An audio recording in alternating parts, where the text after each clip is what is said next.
Hello students, welcome back to evaluation IAS. Guys, UPSC mains general studies paper 1 Indian society में हमारा आज का lecture women organisation के ऊपर है। इन द लास्ट वीडियो हमने कवर किया रोल ऑफ वुमेन को, और ये वीडियो उसी लेक्चर का एक कंटिन्यूशन है, पार्ट 2 है। फाइन, बिकॉज सिलेबस सेज कि role of women and women organisation, तो एक वीडियो बहुत लंबी ना हो जाएगा, इसलिए हमारी कोशिश रहती है कि कंटेंट को हम कंसाइज रखें। So yes, let's have a look. आज के टॉपिक में हम क्या कवर करने वाले हैं। एज यूजुअल PYQs को करेंगे डिस्कस, जो इस टॉपिक से क्वेश्चन आए हैं यूपीएससी में। गाइस, डायरेक्टली तो एक ही बार क्वेश्चन आया है 2013 के मेंस में, जिसको हम करेंगे डिस्कस वीडियो के एंड में। फाइन, देन उसके बाद समझेंगे women organisation as a concept कैसे काम करता है, इसकी क्या फंक्शनिंग है, ऑब्जेक्टिव्स, बैकग्राउंड्स, और जो मल्टीपल चैलेंजेस जो ये ऑर्गेनाइजेशन फेस करते हैं। Okay, then at the end हम इन्हें सजेस्ट करेंगे क्या हम इम्प्रूव कर सकते हैं ताकि वुमेन ऑर्गेनाइजेशन की फंक्शनिंग को हम और इन्हेंस कर सकें। फाइन, बट बिफोर दैट हमने जो लास्ट वीडियो में कवर किया था उसका आज एक छोटा सा रिकैप बहुत ज़रूरी है, because then only you will be able to connect the topic. Fine, so yes, now have a look कि देखिए लास्ट वीडियो में हमने डिस्कस किया कि जो वुमेन का स्टेटस था एंशिएंट, मिडिवल, मॉडर्न, एक कैसे क्या था। जैसे अर्ली वैदिक पीरियड में क्या था, बिल्कुल इक्वल फुटिंग पे थे मैन एंड वुमेन। देन उसके बाद लेटर वैदिक, गुप्ता एंड ऑल, डिग्रेडेशन होना शुरू हो गया, बट वर्स्ट फेज था medieval. Then democracy and everything, बाकी जो इगलिटेरियन माइंडसेट था, आइडियाज़ थे, उसके आने के बाद मॉडर्न इंडिया में आपको इंप्रूवमेंट होता दिखेगा। ओके, देन पॉलिटिकल पोस्ट्स पे, एडमिनिस्ट्रेशन में आपको वुमेन दिखेंगी, स्पेस में, बट उसके साथ साथ में ही मल्टीपल इश्यूज़ को फेस करते हुए दिखेंगे वुमेन, जो हमने किया था discuss, domestic violence, violence at the work place and all. So yes, in this video हमारा कवरेज होगा इस टॉपिक के ऊपर। सारे जो कॉन्सेप्ट्स होंगे, जो ये वुमेन ऑर्गेनाइजेशन कैसे काम करती है, अगर वुमेन का पॉलिटिकल पार्टिसिपेशन नहीं है तो उसे कैसे इंप्रूव कर सकते हैं, अगर ठीक है एक प्रेशर ग्रुप की तरह हम कैसे काम कर सकते हैं, तो ये सारे इश्यूज़ को हम करेंगे डिस्कस। तो देखिए लास्ट वीडियो का जो रिकैप है गाइस, जो हमने कवर किया, सो उसमें देखिए हमने क्या कवर किए। हमने वुमेन के सोशल प्रोग्रेस को देखा, उस ट्रेंड को देखा, और उन हीरोज़ को देखा जो इस ट्रेंड में, जैसे सावित्रीबाई फुले इन महाराष्ट्र, सत्यशोधक समाज को जो चलाने वाले थे, इनके husband Jyotiba Phule. Okay, then और भी नाम थे, जैसे ईश्वर चंद्र विद्यासागर, राजा राम मोहन रॉय। ओके, सो इन नाम को क्यों डिस्कस कर रहे हैं, because they were champion of women rights, women education, Sati system के खिलाफ इनका मूवमेंट था। देन उसके बाद एक कॉन्सेप्ट को डिस्कस किया गाइस, वुमेन एम्पावरमेंट को।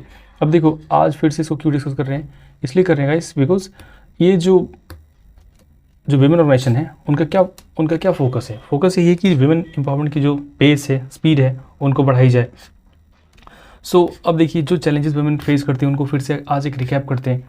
देखिए एक तो एजुकेशन का इशू है, लैक ऑफ लिटरेसी है, तो वहाँ पे ये वुमेन ऑर्गेनाइजेशन आपको बहुत स्टेट्स में आपको वुमेन राइट्स, या फिर जो वुमेन की बेसिक एजुकेशन है, women even in her 40s, तो उनको हम डिजिटली लिटरेट कराएं, ये वुमेन ऑर्गेनाइजेशन का एक फंक्शन हो सकता है।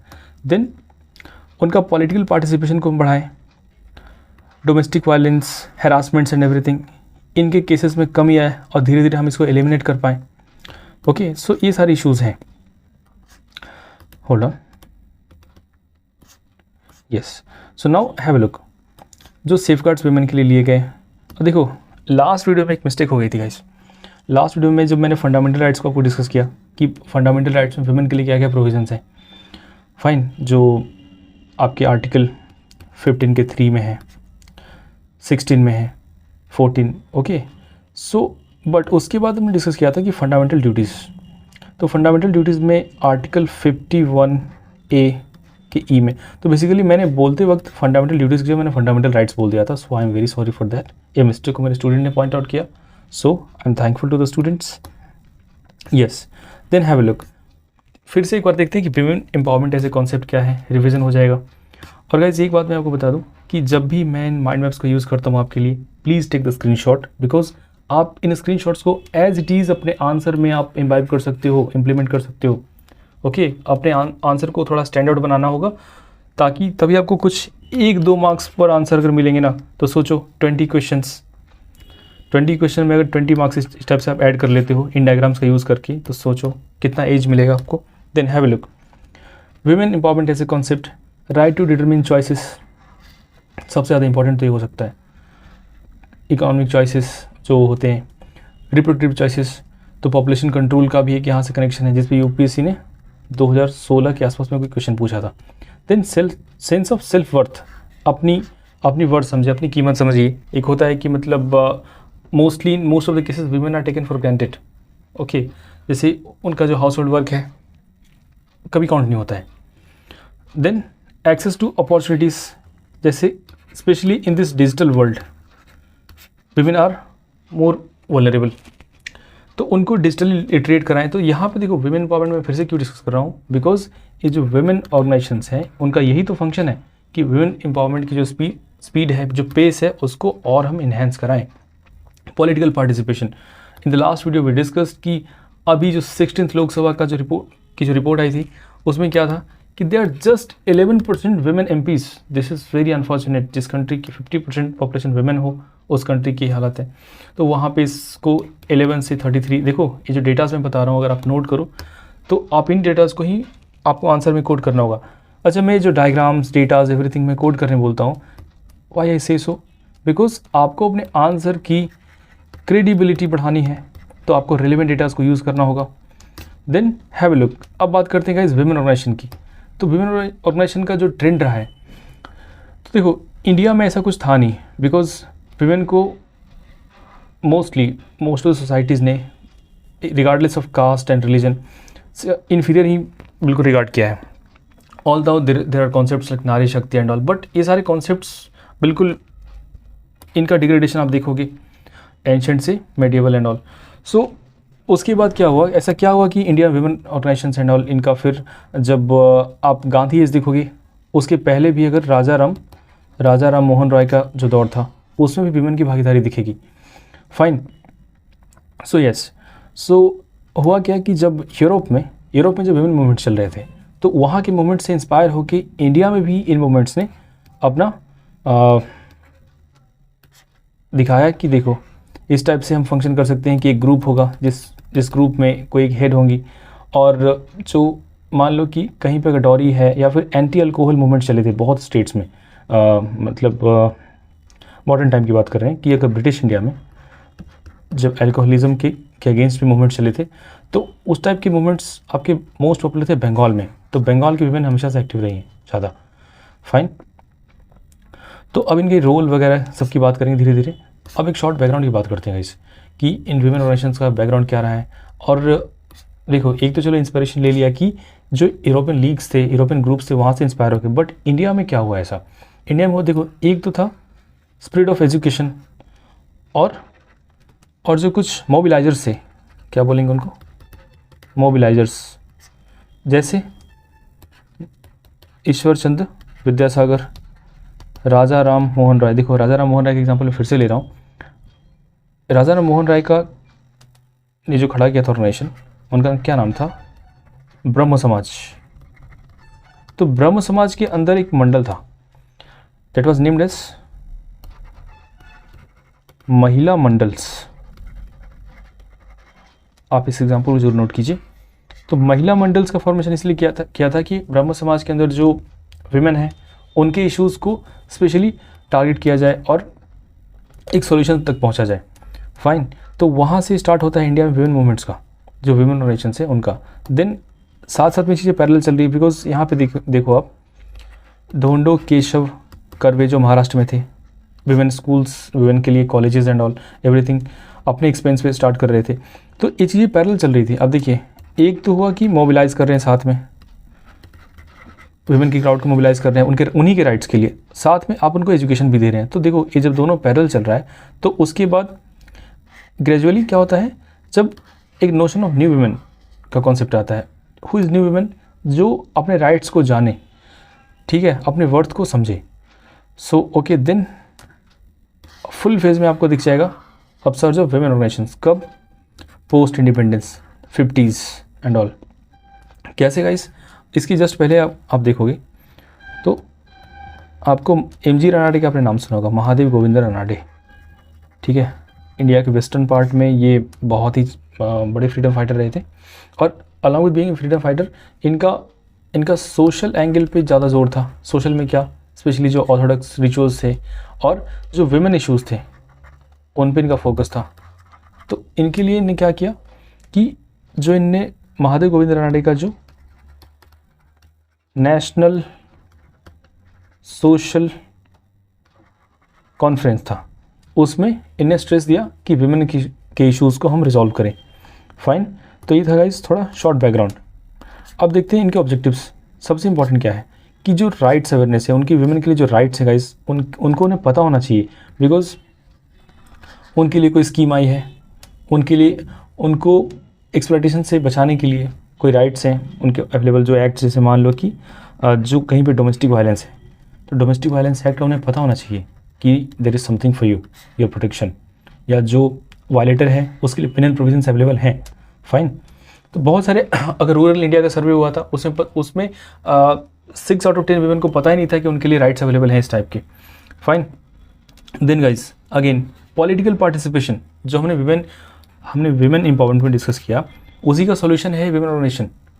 ओके, सो पॉलिटिकल पार्टिसिपेशन, ताकि जो आई अगेन रिपीट, जो 11% MPs हैं उनको इम्प्रूव करके हम 33 पे लेके आए, देन उसके बाद 50+ एंड मोर।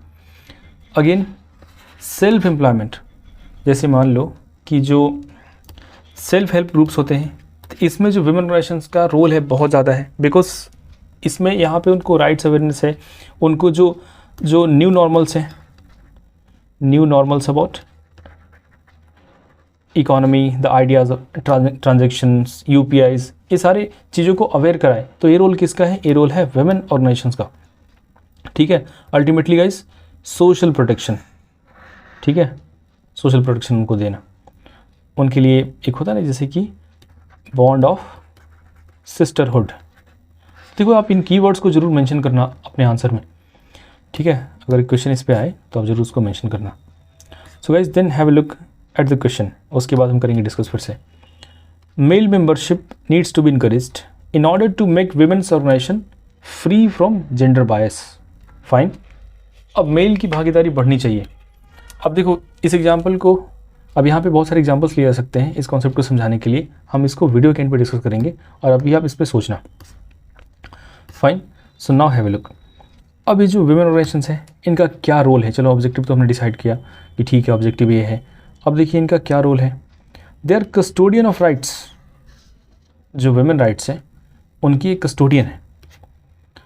जैसे भी हमने बताया कि जो इनके लिए राइट्स अवेलेबल हैं, जो पेनल प्रोविजंस हैं इनके वायलेटर्स के अगेंस्ट, जो इनको हैरास करता है उसके अगेंस्ट, तो उसके लिए जो मैकेनिज्म अवेलेबल है वो मैकेनिज्म है विमेन ऑर्गेनाइजेशन के रूप में। They are agents of change of course. देखो थोड़ी देर पहले हमने डिस्कस किया गाइस कि जो मॉडर्न इंडिया में या फिर जो सोशियो रिलीजियस रिफॉर्म मूवमेंट्स में जो बिल्कुल एक्टर्स थे, जैसे एग्जांपल ले लो राजा राम मोहन राय टाइप के, तो at that time they were agents of change, लेकिन वो उतना प्रोडक्टिव नहीं हो पाए। देखो उनका एक कार्य क्षेत्र बहुत लिमिटेड था। अगर इंडिया का मैप देखो तो yes eastern India, but what about the women from the north west? देखो वेस्ट में भी एग्जांपल है धोंडो केशव कर्वे, महादेव गोविंद रानाडे, ओके, देन ज्योतिबा फुले, सावित्रीबाई फुले, ये सारे नाम आपको मिलेंगे। लेकिन ये पैन इंडिया इफेक्ट चाहिए ना, तो पैन इंडिया इफेक्ट कौन लेके आएगा? एक ऐसा विमेन ऑर्गेनाइजेशन हो जिसकी पैन इंडिया रीच हो, लोकल लेवल पे भी हो। तो चेंजेस कहाँ लाने? चेंजेस उनके माइंडसेट में लेके आना है, सेंस ऑफ सेल्फ वर्थ लेके आना है। तो उसके लिए विमेन ऑर्गेनाइजेशन कितनी ज़रूरी है? तो अभी जैसे देखो पैन इंडिया रीच किसकी है? National commission for women, NCW, जो विमेन राइट्स की कस्टोडियन है, जो एजेंट्स ऑफ चेंज है। अगर कुछ नया दिखता है कि चलो विमेन राइट्स के लिए या फिर विमेन के बेटरमेंट के लिए अगर इनको फाइनेंशियली हमें एक स्ट्रॉन्ग होल्ड इनको प्रोवाइड करना है, तो आप देखोगे वीडियोज़ आते हैं जो दूरदर्शन एंड एवरीथिंग, यूट्यूब पे भी कभी कभी आते हैं वीडियोज़ इनके।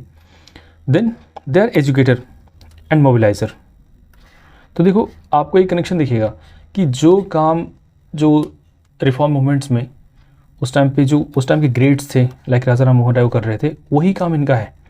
बट उनकी रीच बहुत लिमिटेड थी बिकॉज उनके और भी ऑब्जेक्टिव्स थे, बट विमेन ऑर्गेनाइजेशन का स्पेसिफिक रीच बिल्कुल विमेन ही है। Then as a pressure group, अब देखो अगर आपने पॉलिटी पढ़ी होगी तो प्रेशर ग्रुप का कॉन्सेप्ट पढ़ा होगा, जो एक ग्रुप बना के अपने काउज के लिए आप बेसिकली प्रेशर बिल्डअप कर रहे हो सिस्टम के ऊपर। इसको अगर मोटे तौर पे समझो तो यही है। तो जो विमेन ऑर्गेनाइजेशंस है they also work as a pressure group. तो ये थे बेसिक रोल्स गाइस जो विमेन ऑर्गेनाइजेशंस प्ले करती हैं। Fine, so now have a look, hold on for a second. Yes, अब देखो इनके तो जो इश्यूज़ हैं, प्रॉब्लम्स हैं, उनको भी एक बार डिस्कस कर लेते हैं गाइस। तो इनके प्रॉब्लम्स में क्या आएगा, इनको जैसे देखो जो ऑर्गेनाइजेशंस हैं they are not well organised, they are poorly organised, you can say, पहला चैलेंज। दूसरा क्या है, दूसरा हम कह सकते हैं देखो कुछ फाइनेंशियल कॉन्स्टेंट्स है, फाइनेंशियल इश्यूज़ हैं, फाइनेंशियल क्रंच है जिसको आप कह सकते हो। और क्या है, और आप देखो सोचो कि हाँ कहीं कभी क्या होता है कि मिसगाइड होके they lead to anti male approach, ठीक है, एंटी मेल हो जाता है इनका मूवमेंट कभी कभी मिसगाइड होके। और देखो क्या हो सकता है, और सोचिए, और हाँ अर्बन सेंट्रिक, जैसे विमेन मूवमेंट चली थी, जैसे कि एग्जांपल मैंने लास्ट वीडियो में लिया था आपसे, हैशटैग जो मी टू मूवमेंट चला था, तो उसमें क्या था कि mostly it was urban centric. Fine, then fifth यहाँ पे देखिए, यहाँ पे नैरो बेस, कहीं कहीं पे क्या है पैन इंडिया रीच ही नहीं है। अगर झारखंड में अगर किसी विमेन हरास हो रही है तो she can't even reach to the national commission of women, तो इसलिए पैन इंडिया रीच बढ़ानी जरूरी है। तो देखो इन सारे चैलेंजेस को, जैसे they are poorly organised, financial constants है, एंटी मेल अप्रोच है, अर्बन सेंट्रिक है, नैरो बेस है, 5 है। आप प्लीज़ इसको नोट कर लीजिए। सो यस, देन अब इसको सजेशंस में क्या आएंगे, इसके सॉल्यूशंस क्या लेके आ सकते हैं। We need to enhance the male participation, देखो इसी पे तो क्वेश्चन था जो 2013 में जो क्वेश्चन आया मेंस में, need to enhance male participation, how and Y.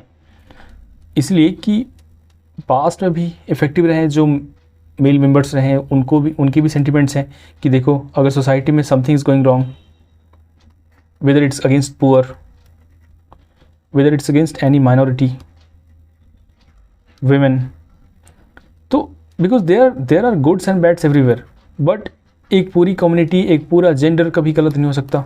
We can't have some generalised kind of opinions, so that's why we need to enhance the male participation. Fine, yes, and local government must support, ये होना चाहिए because लोग देखो अगर जब तक ये decentralise नहीं होगा ये मूवमेंट, ये ऑर्गेनाइजेशंस, तब तक इसकी फंक्शनिंग इन्हेंस नहीं होगी। फाइन, सो नाउ उसके बाद जो ग्रास रूट ऑर्गेनाइजेशंस है ना, इनके जो फाइनेंशियल कॉन्स्टेंट्स हैं, इनके जो इश्यूज़ हैं, तो इनको लोकल लेवल पे हमें स्ट्रेंथन करना होगा। सेंट्रल गवर्नमेंट इसके लिए स्टेप्स ले सकती है, और यहाँ पे देखो करना कुछ नहीं है because there is already chain, लेकिन ये चेन ब्रोकन है अलग अलग पार्ट्स में। जैसे कहीं कहीं पे क्या है, NGOs फंक्शन कर रहे हैं वुमेन के लिए, कहीं पे कोई स्पेशल ग्रुप्स हैं, अलग ग्रुप्स हैं।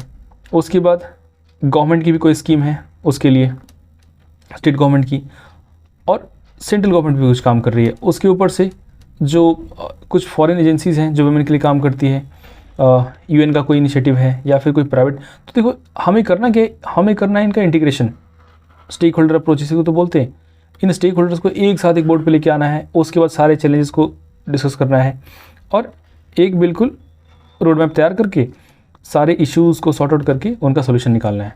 तो आप आंसर में इन चीज़ों को डिक्टेट कर सकते हो। देन उनकी फंक्शनल, देखो लिटरेसी नहीं, कौन सी लिटरेसी, फंक्शनल लिटरेसी पे हमें जोर देना है। उनको हमें डिजिटली एम्पावर करना है, financial frauds, eve teasing, okay, online जो फ्रॉड्स होते हैं, इश्यूज़ होते हैं, फेक IDs एंड एवरीथिंग, उनके अगेंस्ट उनको एम्पावर करना है, कैसे उनसे बचा जाए, उनकी ग्रीवांस रिड्रेसल पे फोकस करना है। फाइन, सो ये थे सजेशंस उनके लिए। अब बात करते हैं क्वेश्चन की।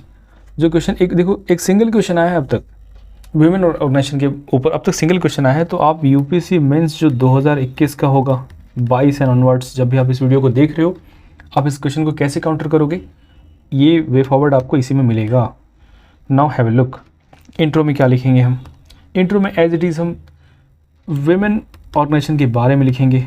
यहाँ पे बहुत बड़ा बैकग्राउंड देने की ज़रूरत नहीं है, because theme of the question is gender bias and male membership. तो यहाँ पे आपको ध्यान रखना है कि जो क्वेश्चन के कीवर्ड्स क्या है ना, क्वेश्चन के जो कीवर्ड्स हैं उनके ऊपर हमें ध्यान देना है। देन उसके बाद बॉडी में क्या लिखोगे?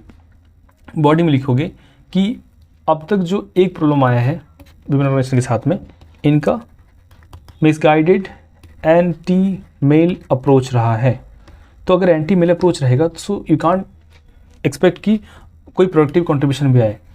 अब देखो, पास में भी राजा राम मोहन रॉय हैं, ईश्वर चंद्र विद्यासागर हैं, डी.के. कर्वे हैं, ज्योतिबा फुले हैं, जिनने विमेन काउज के लिए इतना काम किया है। Ultimately they were the male counterparts जिनने अच्छे काम किए। सो उनसे भी इंस्पायर होके अभी जो उस काउज के लिए खड़े हैं, उनका कंट्रीब्यूशन आपको मिल सकता है। फाइन। तो बॉडी में आप इन चीज़ों को मेंशन कर सकते हो। कंक्लूड कैसे करोगे? कंक्लूड करोगे जो सजेशन आपको हमने पिछली स्लाइड में दिए, जो सजेशंस दिए, उनको आप कंक्लूजन में डाल के आप आंसर कंक्लूड कर सकते हो। Fine. So guys, that's all for today's video. तो अभी जो लेक्चर्स आने वाले गाइस आगे, उसके बाद ये सीरीज़ खत्म हो जाएगी। अभी अर्बनाइजेशन के लेक्चर आएंगे, पॉवर्टी, अनएम्प्लॉयमेंट, देन उसके बाद ग्लोबलाइजेशन, एंड फाइनली जो सैलिएंट फीचर्स हैं इंडियन सोसाइटी के, उसको हमने सोचा है कि जब एक बार सारे सोशल इश्यूज़ को कवर कर लें तो एक या दो वीडियोज़ में या सिंगल वीडियो में ही सारा हो जाएगा। जो सैलिएंट फीचर्स हैं जैसे diversity, unity, diversity like that, उसको हम करेंगे डिस्कस। बट गाइज उसके बाद क्या, उसके आफ्टर में क्या करेंगे, जैसे सोशल इश्यूज़ या इंडियन सोसाइटी के टॉपिक्स खत्म हो जाएंगे तो मेंस की सीरीज़ में क्या चलेगा? एथिक्स की कंप्लीट सीरीज़ आएगी गाइज। एथिक्स को हम पूरा कवर करेंगे। फाइन। उसके बाद क्या है? उसके बाद जो है, उसके बाद डिज़ास्टर मैनेजमेंट, इंटरनल सिक्योरिटी, और थीम वाइज हम बहुत सारे टॉपिक्स को कवर करेंगे। कहने का मतलब है कि सितंबर अक्टूबर तक will cover the 70 to 80% of your main static part. Fine. So stay connected, stay in touch. Thank you for joining us, guys.